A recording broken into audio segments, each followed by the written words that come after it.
285ರಿಂದ 295 ಆಸುಪಾಸಿನಲ್ಲಿ ಓಲಾಡ್ತಾ ಇದೆ ಎನ್ಡಿಎದ ಸಂಖ್ಯೆ.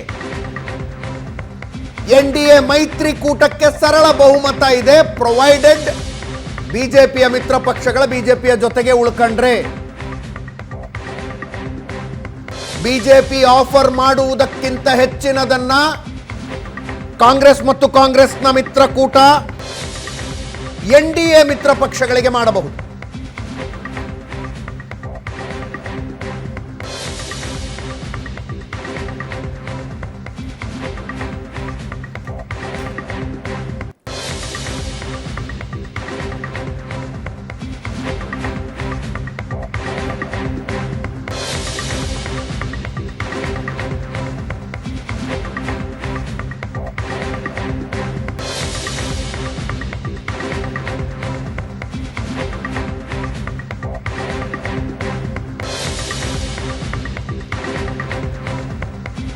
ಮಮತಾ ಬ್ಯಾನರ್ಜಿ ಅಖಿಲೇಶ್ ಯಾದವ್ ಕೊಟ್ಟ ಫೈಟು ಈ ರಿಸಲ್ಟ್ಗೆ ಕಾರಣ ಆಗಿದೆ.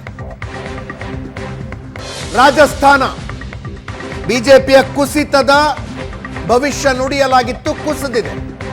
NDA 14, BJP 14, Congress 11.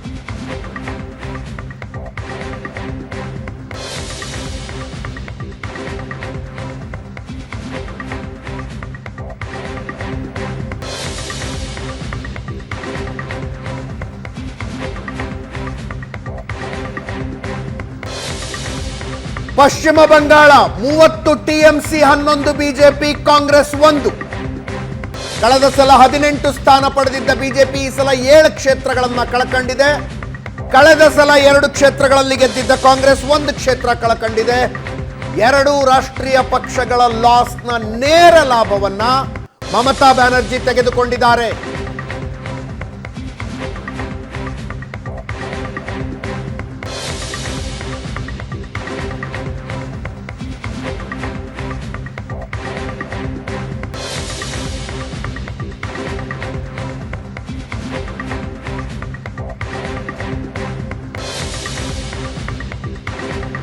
ಚಲವಾದಿ ನಾರಾಯಣ ಸ್ವಾಮಿ ಅವರು ಬಿಜೆಪಿಯಿಂದ ನಮ್ಮ ಜೊತೆಗಿದ್ದಾರೆ. ಜೆಡಿಎಸ್ನಿಂದ ದೇವರಾಜ್ ಅವರಿದ್ದಾರೆ, ಕಾಂಗ್ರೆಸ್ನಿಂದ ನಟರಾಜ್ ಗೌಡರಿದ್ದಾರೆ. ಮೊದಲಿಗೆ ಎಲ್ಲರೂ ಸೇರಿ ನಟರಾಜ್ ಗೌಡರಿಗೆ ಒಂದು ಅಭಿನಂದನೆ. ಜೂನ್ 9 ಆಂಧ್ರ ಪ್ರದೇಶದಲ್ಲಿ ಚಂದ್ರಬಾಬು ನಾಯ್ಡು ಪ್ರಮಾಣ ವಚನ. ಅಲ್ಲಿಗೆ ಚಂದ್ರಬಾಬು ನಾಯ್ಡು ಎನ್ಡಿಎದಲ್ಲಿ ಉಳಿತಾರೆ ಅಂತ ಅರ್ಥ. ಪ್ರಮಾಣ ವಚನದ ದಿನಾಂಕವನ್ನು ಘೋಷಿಸಿ ಬಿಟ್ಟರು ಅಂದ್ರೆ ಎನ್ಡಿಎದಲ್ಲಿ ಉಳ್ಕತಾರೆ. 4ನೇ ಸಲ ಮುಖ್ಯಮಂತ್ರಿ ಹುದ್ದೆಗೆ ಚಂದ್ರಬಾಬು ನಾಯ್ಡು ಏರ್ತಾ ಇದ್ದಾರೆ. 9ನೇ ತಾರೀಕು ಪ್ರಮಾಣ ವಚನ. ಜಗನ್ ರೆಡ್ಡಿ ಅಧಿಕೃತ ವಿರೋಧ ಪಕ್ಷವೂ ಆಗಲಿಲ್ಲ. ವೈಎಸ್ಆರ್ ಕಾಂಗ್ರೆಸ್ ಪಕ್ಷ ಅಧಿಕೃತ ವಿರೋಧ ಪಕ್ಷವೂ ಆಗ್ತಾ ಇಲ್ಲ.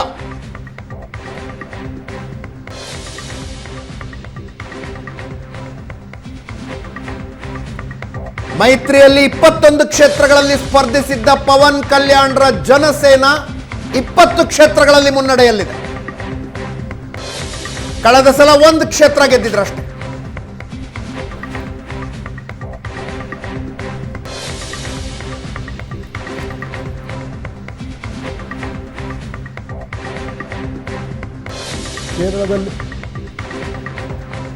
ಕೇರಳದಲ್ಲಿ ಚಿತ್ರನಟ Suresh Gopi BJP account open ಮಾಡಿದ ತ್ರಿಶೂರ್ನಲ್ಲಿ.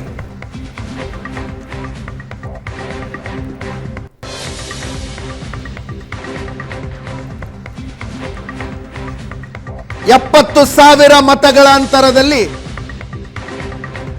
ಸುರೇಶ್ ಗೋಪಿ ಗೆಲುವು.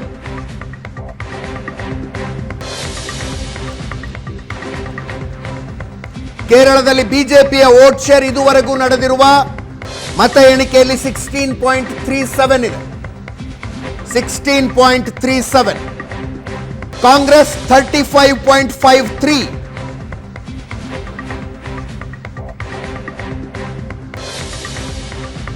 ಸಿಪಿಐಎಂ 24.17.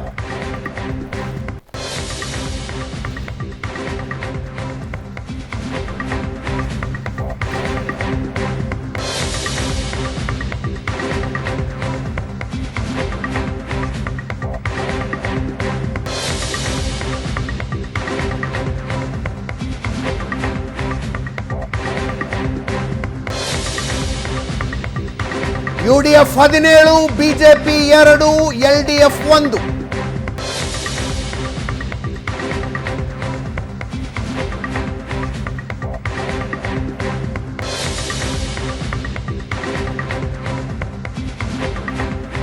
ಕೇರಳದಲ್ಲಿ ಕಾಂಗ್ರೆಸ್ ಏಕಾಂಗಿಯಾಗಿ 13 ಗೆದ್ದಿದೆ, ಮುಸ್ಲಿಂ ಲೀಗ್ 2.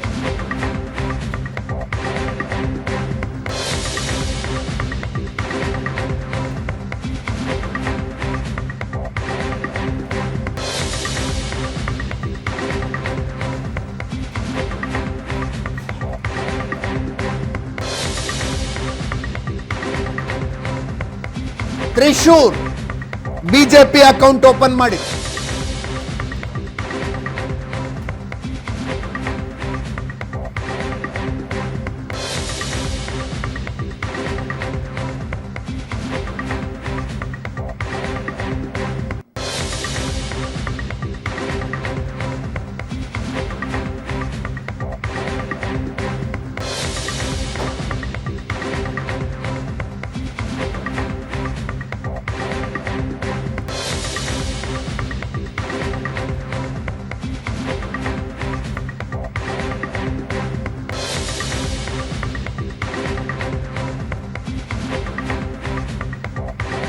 ದೆಹಲಿ 7ಕ್ಕೆ 7 ಕ್ಷೇತ್ರಗಳಲ್ಲಿ ಬಿಜೆಪಿಗೆ ಭಾರಿ ಮುನ್ನಡೆಯ ವರದಿಗಳು ಬರ್ತಾ ಇದ್ದಾವೆ.